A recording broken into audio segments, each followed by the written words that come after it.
नमस्ते सदावत्सले मातृभूमि।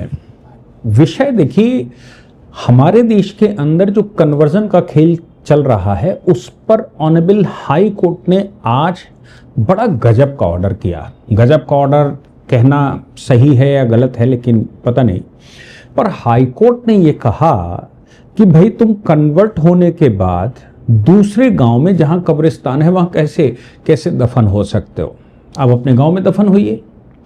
अब देखिए, एक व्यवहारिक बात है, प्रैक्टिकली मैं किसी पर कोई टिप्पणी नहीं करता और ना ही मेरा कोई इसमें विचार है। विचार से मतलब मेरा विचार तो ये है कि हिंदुइज्म संसार की सबसे पुरानी मैथोलॉजी है और सबसे प्रूव्ड मैथोलॉजी है, बिना किसी विवाद के मैथोलॉजी है।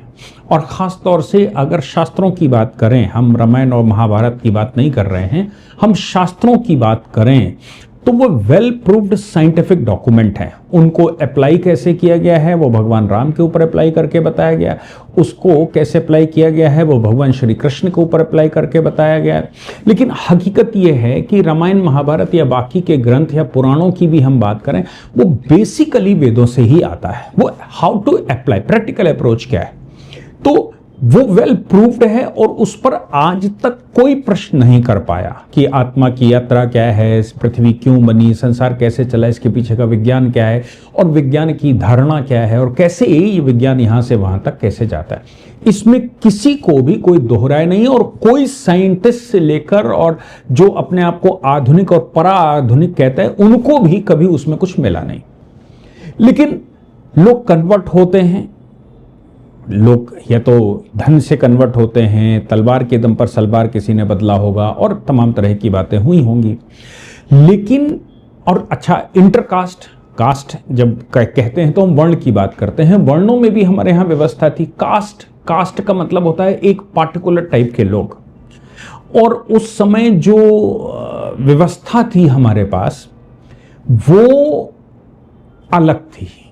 अब अलग से व्यवस्था को अगर मैं कहना चाहूं तो हम विग्रह कहते हैं या फिर हम कहते हैं कि जाति का मतलब है जाति विग्रह। अगर आप न्याय दर्शन पढ़ेंगे तो उसमें जाति से तात्पर्य वो है एक पार्टिकुलर काम जिसको जाति कहा जाता है, उसको करने वाले को उसकी जाति कहा गया। वैसे उसके करने वाले के ऊपर कोई टिप्पणी नहीं करी गई।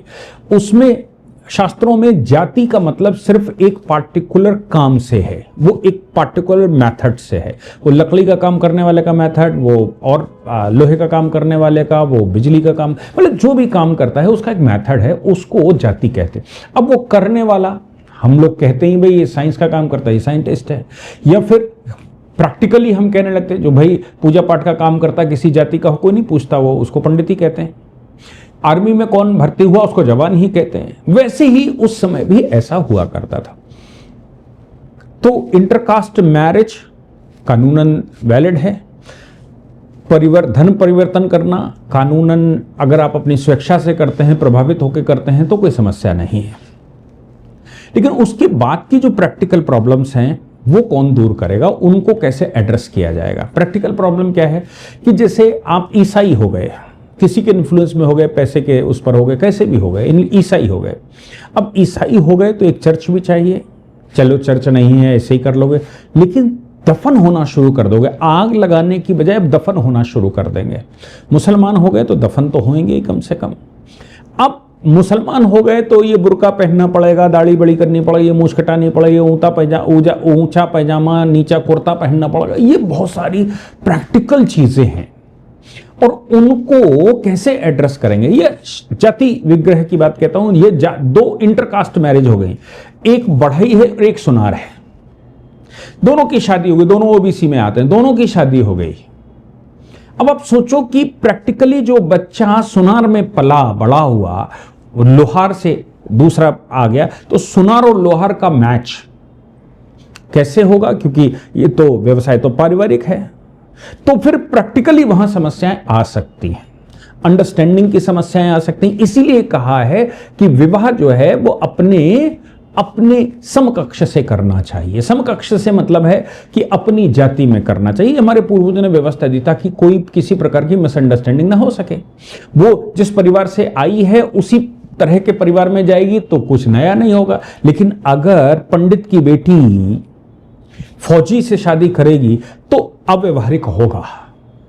अगर किसी पंडित की बेटी लोहार से शादी करेगी तो अव्यवहारिक होगा और समस्याएं खड़ी होंगी।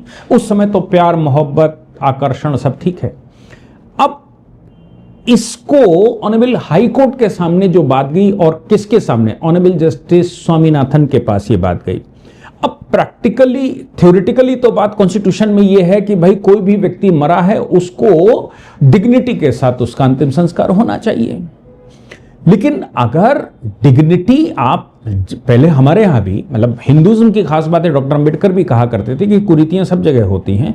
हिंदुइज्म की कुरीतियों की खास बात है कि अगर उन पर प्रहार किया जाता है तो वो सुधर जाती है, लेकिन इस्लाम कभी इस कुरीतियों पर सुधरता नहीं है। ईसाइयत भी कुरीतियों पर सुधरता नहीं है। बहुत सारा हो गया, नया टेस्टामेंट आ गया, ओल्ड टेस्टामेंट हो गया, और फिर वो लोग एंथियस्ट हो गए, बहुत सारे काम हुए, लेकिन वो बदलने को तैयार नहीं हुए, क्योंकि वो एक व्यक्ति पर चलते हैं, वो सही था या गलत था वही सब कुछ सही है।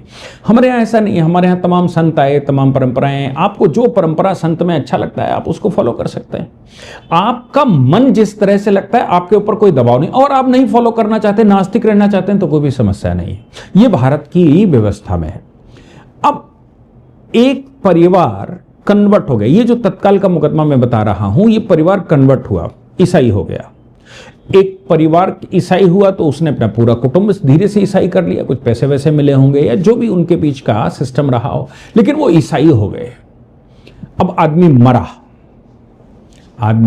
मरा तो ईसाइयत का मतलब है कि वो अभी आधुनिक विज्ञान पर नहीं पहुंच पाए, मुसलमान का मतलब है आधुनिक विज्ञान पर नहीं पहुंच पाए। हिंदुइज्म में भी पहले बॉडी गड़ाने की ही परंपरा थी। आप सिंधु घाटी सभ्यता देखेंगे और बाकी देखेंगे तो आपको वहां बॉडी गड़ाने की परंपराएं मिलती हैं। लेकिन बॉडी गड़ाने की परंपराएं खत्म कैसे हुई होंगी? क्योंकि साइंटिफिक रिसर्चें हुई होंगी, और उन साइंटिफिक रिसर्चेस में बॉडी जमीन के अंदर अगर जाएगी तो वो सड़ेगी तो वो इनलैंड वाटर में समस्या खड़ी करती है। जमीन के अंदर जो पानी होता है वहां रिस कर उसका जो बहाव जाता है, जो बैक्टीरिया वायरस जाता है, वो लोगों को भी बीमार कर देगा। जहां पर आप दफन करेंगे उस क्षेत्र में भी ये समस्याएं हो जाएंगी। तो ये समस्याओं का समाधान क्या है? क्योंकि ह्यूमन पानी पिएगा, वहां जो फसल होगी वो खाएगा। अब चलिए, हमने कहा डेडिकेटेड कर देते हैं, लेकिन इनलैंड वाटर तो चलता ही है ना, जमीन के अंदर का वाटर तो लगातार चलता है। वो मैं पृथ्वी को अगर मां मानता हूं या फिजिकल मतलब प्राण मानता हूं, तो जैसे हमारे खून बहता है वैसे वो उसका खून पानी बहता है। वहां अलग अलग तरह के हार्मोन्स बहते हैं जो अलग अलग स्टेटा पर मिलते हैं। तो उनको वहां नीचे जैसे ही रस कर जाएगा तो वो तो खराब करेगा, पृथ्वी को भी खराब करेगा और पानी खराब करेगा, और आगे हम लोगों को पीना भी है उसको, तो हम करेंगे। हमारे यहां जब वैज्ञानिक रिसर्चें हुई होंगी तब ये फैसला हुआ होगा कि नहीं, जलाने में ज्यादा लाभ है। अगर जला देते हैं तो बैक्टीरिया वायरस सब खत्म हो जाता है। अब उससे पहले उसको गाय के गोबर का लेप करके उसको लेटाने से वहां बैक्टीरिया वायरस वहां भी बच जाता है। आजकल आधुनिक विज्ञान करता है नाक में वो ठूस दो, रुई मुंह में कुछ डाल दो। हमारे यहाँ गंगा जल मुंह में डालता है, बैक्टीरिया नाशक है। हमारे यहाँ अगर गंगा जल नहीं मिलता तो गौमूत्र मुंह में डाला जाता है, बैक्टीरिया नाशक है। नाक और उधर गोबर से, गाय के गोबर से उसको पोत दिया जाता है ताकि बैक्टीरिया वायरस मारे जाएं। ये हमारे यहाँ की व्यवस्थाएं थी जो साइंस जिसको अप्रूव्ड करती है। और इसीलिए गंगा जी के किनारे जलाने में सबसे ज्यादा सवाब मिलेगा, क्योंकि गंगा जी खुद क्योर कर लेती हैं। इसलिए गंगा जी के किनारे अगर किसी को जलाया जाता है तो वो सबसे ज्यादा लाभदायक होता है। लाभदायक मतलब गंगा का स्वभाव ऐसा है कि वो अपने आप को क्योर कर लेती हैं, साफ कर लेती हैं, तो उस पर कोई प्रभाव नहीं पड़ेगा। इसलिए गंगा जी के किनारे अगर जलाया जाए तो एनवायरमेंट साफ रहेगा। मैं इस पूरी व्यवस्था को धर्म के साथ, धर्म का मतलब कोई पूजा पाठ की पद्धति नहीं है, धर्म का मतलब है व्यवस्था। तो ये व्यवस्था हमारे पूर्वजों ने की थी, लेकिन ईसाई और मुसलमान कभी डेवलप ही नहीं हो पाए, साइंस को कभी वो जान ही नहीं पाए। वो चपटी धरती को चपटी ही बताते हैं, उड़ने वाले को उड़ने वाला बताते हैं। आज वो कहते हैं ये आप जो पढ़ रहे हो, अभी रिसर्चें और होंगी तो पृथ्वी चपटी निकलेगी, देख लेना। ये उनका विचार रहता है। अब यहां पर जब इस गांव में कोई जल गया, कोई मर गया, तो गांव में कब्रिस्तान है नहीं। हिंदुओं की आबादी है, तमिलनाडु की बात कर रहा हूं, तमिलनाडु में भी मोर देन 90% हिंदू है, और वहां ईसाई 6-7% हो गया, मतलब 6-7% मुसलमान हो गया और ईसाई हो गया। अब ईसाई या मुसलमान हो तो आप गए, गांव में आपने कहा कि हम डेड बॉडी गड़ाएंगे, गांव के हिंदुओं ने विरोध कर दिया, बोले कब्रिस्तान नहीं है, क्योंकि हिंदुओं की खास बात यह है कि वो गांव में मिट्टी भी नहीं जलाते, वो कोई तालाब चिन्हित करते हैं, वो पहले से डेजिग्नेटेड होता है, कोई नदी चिन्हित करते हैं, कोई नौला चिन्हित करते हैं, या फिर कोई नहर चिन्हित होती है, बाकायदा डिक्लेयर होता है ये शमशान भूमि है, यहाँ पर बॉडी जलाई जाएगी, यहाँ क्रिमेशन होगा, ये सब तय होता है। गांव में और घरों में हमारे यहाँ डेड बॉडी न तो जलाई जाती है ना ही गड़ाई जाती है। लेकिन अब ये लोग बड़े आधुनिक अपने आप को बताते हैं, तो उन्होंने कहा कि हम डेड बॉडी अपने खेत में गड़ाएंगे। हिंदू विरोध करेगा, स्वाभाविक है, क्योंकि ये हमारी परंपराओं में ही नहीं है और इसके अलावा ये नुकसान देता है। डेडिकेटेड जमीन होती है, उस पर जाइए। गांव में नहीं जलने दिया, एक ही परिवार ईसाई हो गया, तो वो डेड बॉडी रखे रहे। Right to dignity fundamental right है, right to dignity with the dead body fundamental right है। ऐसा करके तमिलनाडु में ऐसे केस कई एक आते रहते हैं, क्योंकि तमिलनाडु में, छत्तीसगढ़ में, झारखंड में अब हिंदू जाग गया है। खासतौर से छत्तीसगढ़ की अगर हम बात करें, उड़ीसा की बात करें, तमिलनाडु की बात करें, कर्नाटक की बात करें, या केरला में भी, केरला में उतना नहीं है, तो यहां एक हिंदू वर्ग बाहर निकल कर आया और वो अब कहने लगा है कि भाई ये नहीं हो सकता, यहां पहले हो रहा है सो होने दो। हिंदुओं ने विरोध कर दिया, हिंदुओं ने डेड बॉडी जलाने से मना कर दिया, दफन करने से मना कर दिया। वो कह रहा मेरी अपनी जमीन पर होगा, तो उन्होंने कहा नहीं, आप अपनी जमीन हो चाहे पराई हो, लेकिन यहाँ पंचायत एरिया के तहत या जो गांव का एरिया है, यहाँ आप उसको दफन नहीं कर सकते, आप मर्जी हो वहां करिए जाके। अब वो एक बॉडी तो 1 महीने रखी रही, सुप्रीम कोर्ट तक विवाद आया। सुप्रीम कोर्ट ने कहा कि भाई कहीं और दफन करने की राज्य सरकार अनुमति दे, क्योंकि गांव वालों को, मतलब हाई कोर्ट गया था, सॉरी, हाई को गांव वालों को डिग्निटी मेंटेन करने का है, और ये तो नियम में है, पंचायती राज एक्ट में भी है, मतलब तमिलनाडु के पंचायती राज एक्ट में है कि गाँव की जो पंचायत है वो तय करेगी कि भाई वहाँ कुछ नया ना होने पाए। बहुत सारे मामले ऐसे भी आए हैं जिसमें ईसाइयों के आपस में, मतलब हम कैथोलिक हैं तो आप ऑर्थोडॉक्स हैं, कि आप फलाने हैं, कि आप प्रोटेस्टेंट हैं, और उनके बीच में जब झगड़े खूब बढ़े तो डेड बॉडी नहीं जलाने देंगे। तब सुप्रीम कोर्ट को तमिलनाडु की सरकार, केरला की सरकार ने यह आदेश किया था कि भाई जहां उसके पूर्वज दबे हैं वहीं दबाना पड़ेगा। ये विवाद भी आए। जिस विवाद की हम बात कर रहे हैं, ये विवाद अब नया आया। पड़ोस के गांव में कब्रिस्तान बना दिया गया है, तो अब वो पड़ोस के गांव में कब्र गड़ाने जाना चाहता है। क्यों मुर्दा गड़ाने जाना चाहता? क्योंकि यहां है नहीं, यहां के गांव वाले करने भी नहीं दे रहे। पड़ोस के गांव में है, वहां क्रीमेशन सेंटर बाकायदा राज्य सरकार ने डिक्लेयर किया है, और वो क्रीमेशन सेंटर मतलब अंतिम संस्कार जैसे भी होगा, तो वो वहां कब्रिस्तान है, ईसाई कब्रिस्तान है। अब ये लोग ईसाई कब्रिस्तान में गड़ाने गए दूसरी जगह, दूसरे गांव में, नया ईसाई है, करे क्या?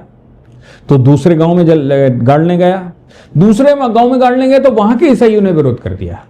उन्होंने कहा साहब ये तो मेरे लिए चिन्हित है, ये कैसे हो जाएगा? मुसलमानों में भी शिया सुन्नी में नहीं होता, 150 प्रकार के फिरके हैं, एक दूसरे के अंदर नहीं गाड़ने देते।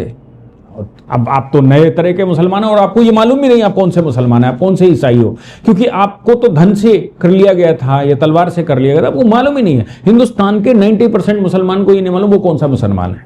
वो केवल शिया सुन्नी जानता है, शिया हूं सुन्नी हूं, लेकिन वो उसकी पीछे की धारा क्या है, 150 में से कौन से प्रकार का, उसको नहीं मालूम। लेकिन इतना मालूम है कि शादी विवाह नहीं करना है, ये नहीं करना, वो नहीं करना। तो दूसरे गांव में गए, दूसरे गांव ने भी मना कर दिया। उन्होंने कहा नहीं नहीं, आप हमारे यहाँ नहीं कर सकते। वहां के हिंदुओं ने भी विरोध कर दिया और वहां ईसाइयों ने भी विरोध कर दिया, हमारे गांव में इतनी जगह कहां है। अब भाई मुर्दा जाए कहां, कहां दफन होगा? हो तो गया ईसाई। अब पूर्वज तो जलते रहे नदी घाट पर, लेकिन अब तो ईसाई हो गया तो दफन होगा, तभी उसको जन्नत मिलेगी, नहीं तो कैसे मिलेगी? नया ईसाई बेचारा ढूंढता रहा, फिर हाईकोर्ट चला आया। हाईकोर्ट में उसने पिटीशन फाइल की। उसने कहा कि देखो भाई, ये जो हमारा मामला है, ये डिग्निटी है, फंडामेंटल राइट है कि नहीं, हमें दफन हो सही से। मैं मर गया हूं तो मैं दफन तो हूंगा। बात तो हाईकोर्ट ने कहा, बात बिल्कुल ठीक है। ऑनरेबल जस्टिस स्वामीनाथन की अदालत में पड़ा। ऑनरेबल जस्टिस स्वामीनाथन ने यह कहा कि भाई आर्टिकल 21 के तहत बात तो ठीक है, right to life and personal liberty है, लेकिन दूसरे गांव का भी तमिलनाडु का जो कानून है उसके तहत दूसरे गांव के में कैसे घुस जाओगे? एडमिनिस्ट्रेटिव डिवीजन है, आप दूसरे गांव में नहीं कर सकते, अपने गांव में भी नहीं कर सकते, और कहीं भी नहीं कर सकते, केवल डेडिकेटेड स्थान पर ही कर सकते हैं, ये नियम है। स्टेट ने से मतलब कहा होगा तो जगह ही नहीं, कहाँ करें। ऐसी परिस्थिति में ऑनरेबल हाई कोर्ट ने ये कहा, डिसीजन दिया आज, और मैं समझता हूं कि ये डिसीजन सबको पता होना चाहिए। ऑनरेबल हाई कोर्ट ने डिसीजन दिया कि श्रीमान जी, आपको राइट टू डिग्निटी के साथ अधिकार है, लेकिन दूसरे गांव में आप दफन नहीं कर सकते, क्योंकि उनके भी डिग्निटी के राइट हैं। आपको अगर दफन होना है तो अपने गांव में भी नहीं कर सकते अगर डेडिकेटेड प्लेस नहीं है तो, और कहीं भी नहीं कर सकते जहां डेडिकेटेड प्लेस नहीं है, लेकिन दूसरे गांव में, दूसरे के क्षेत्र में नहीं कर सकते। वो एग्रीड है तो कोई बात नहीं, लेकिन नहीं कर सकते, तब तक नहीं कर सकते। ये तो आर्टिकल 25 में ये आपको राइट बना दिया गया हो, फंडामेंटल राइट है कि आप ऐसा करना पड़ेगा, होगा। डिग्निटी का मैं स्वीकार करता हूं कि आप हिंदुस्तान में मर रहे हो तो भाई डिग्निटी के साथ मरोगे। हालांकि कन्वर्ट हो, मेरा मानना अपना है कि कन्वर्ट हो गया तो डिग्निटी उसकी पैसे ही चलेगी। वो ईसाई मुसलमान हो गया तो वो किसी दिन का नहीं रहा, उसने तो तुच्छ चीजों की तरफ आगे बढ़ गया, वो तो हिंदुइज्म को समझ ही नहीं पाया। विवेकानंद जी ने कहा शिकागो में कि ईसाई और मुसलमान अपने आप को आधुनिक कहते हैं, वो हिंदुइज्म के सागर को ही नहीं समझ पाते, वो एक कूप मंडूक मेढक हैं। विवेकानंद जी ने कहा ये लोग एक कूप मंडूक मेढक हैं, जो मेढक एक दीवार से दूसरी दीवार को ही संसार समझता है, वो कभी समुद्र में गया ही नहीं मेढक, तो उसको कैसे पता लगेगा कि समुद्र की गहराई कितनी है और समुद्र कितना विशाल है। हिंदुइज्म वैसा ही एक विशाल सागर है, वो ये कुएं की दीवार नहीं है, और ये लोग कुएं की दीवार हैं, ऐसा विवेकानंद जी ने कहा। क्यों? क्योंकि आप उसमें घुस ही नहीं पाए। हालांकि सुप्रीम कोर्ट, हाई कोर्ट, तमाम तरह के, मुंबई हाई कोर्ट का जजमेंट सईदा परवीन का है, उसमें हाई कोर्ट ने कहा कि भाई म्युनिसिपालिटी ये करना चाहिए कि भाई इनकी डिग्निटी की व्यवस्था करनी चाहिए। राज्य की लिमिटेशन है, Mohammad Latif Magrey versus union territory Jammu Kashmir, इसमें भी हाई कोर्ट ने कहा state can impose reasonable restrictions on burial rights in the interest of national security. वो भी रोक सकता है, हो गया हमें तो यहीं दफन होना है, नहीं उसके लिए करना, क्योंकि आप वहां दफन हो जाओगे, कल से वो लोग आज ने सजदा करने आएंगे, वो आतंकवादी है, आतंकवादी को तो पता नहीं कहां क्या करना है। ऐसे ही कस्टमरी राइट्स के विषय में कहा गया। हाई कोर्ट ने मना कर दिया। हाई कोर्ट ने जब मना कर दिया तो अब कहां जाए, तो हाई कोर्ट ने कहा ये dignity you must have to apply to the district magistrate. आप डिस्ट्रिक्ट मैजिस्ट्रेट से अप्लाई करिए, उससे आप रिक्वेस्ट करिए, और उससे रिक्वेस्ट करके वो अर्बन प्लानिंग को देखेगा, वो सिविल, वो मतलब सोशल मीडिएशन करके कर सकता है, या इनोवेशन कुछ किया जाएगा, थियोलॉजिकल एडाप्टेशन होगा, कुछ ना कुछ तो होगा, तो आपको मिलेगा। लेकिन आप ये फंडामेंटल राइट की तरह क्लेम नहीं कर सकते कि मुझे मेरा अंतिम संस्कार फला जगह होना चाहिए और ये मेरा फंडामेंटल राइट है। मैं समझता हूं कि ऑनरेबल हाई कोर्ट ने इस विषय को गंभीरता से लेते हुए डिसाइड किया है, और बड़े उससे डिसाइड किया है, मतलब उसने जो डिसाइड भी किया है तो डिग्निटी के साथ डिसाइड किया है, और उन्होंने कहा है कि आप जाओ वहां जाकर आप डिस्ट्रिक्ट मजिस्ट्रेट से आग्रह करिए, वो कर दे तो ठीक। मैं कह रहा हूं कि आपके पूर्वज अगर जलते रहे तो ईसाई होने के बाद आपको जलाने में क्या समस्या है? अपने बाप दादे जो करते रहे उनको करने में क्या समस्या? ईसाइयत आप इबादत करिए, किसी की भी इबादत बदलिए, लेकिन आप अपने पूर्वजों के नियम धर्म बदल देंगे क्या? ऑर्थोडॉक्स जैकोबियन लड़ रहा है, भैया कब्रिस्तान एक दूसरे से इस्तेमाल नहीं होगा। इस्लामिक सेक्रेटरियन लगातार लड़ रहे हैं, भाई कैसे होगा? लेकिन ऑनरेबल हाई कोर्ट और तमाम तरह के मैटर सुप्रीम कोर्ट में भी आए, जिसमें उन्होंने कहा भैया ये फंडामेंटल राइट आपका नहीं है। मैं समझता हूं कि हाई कोर्ट के इस निर्णय को संजीदा से लेना चाहिए, हर व्यक्ति को समझना चाहिए समझदारी के साथ कि आप कन्वर्ट होते हैं तो आपके सामने हजार समस्याएं शुरू होती हैं। शादी ब्याह कहाँ होगा? सोसाइटी आपको एक्सेप्ट, आपके तो मैं तो फंडामेंटल राइट रखते हो, लेकिन सोसाइटी को रोका नहीं, जब सोसाइटी आपके साथ विवाह संबंध बनाए ऐसा आप प्रेशर नहीं डाल सकते, और सोसाइटी आपकी बात माने और आपके साथ ट्रांजैक्शन करे, इसके लिए भी प्रेशर नहीं। कोई व्यक्ति अपना सामान आपको नहीं बेचना चाहता, कोई व्यक्ति अपना सामान आपको नहीं छूने देना चाहता, तो ये आपको फंडामेंटल राइट नहीं कि ये दुकान वाला हमको करवाएगा, ये वो नहीं चाहता तो नहीं चाहता। ये चीजें मुझे लगता है प्रैक्टिकल अप्रोच में हर व्यक्ति को सोचना चाहिए। कन्वर्ट होने से पहले 1000 बार सोचना चाहिए कि आगे प्रैक्टिकली क्या समस्याएं होंगी। जय हिंद, जय भारत, वंदे मातरम।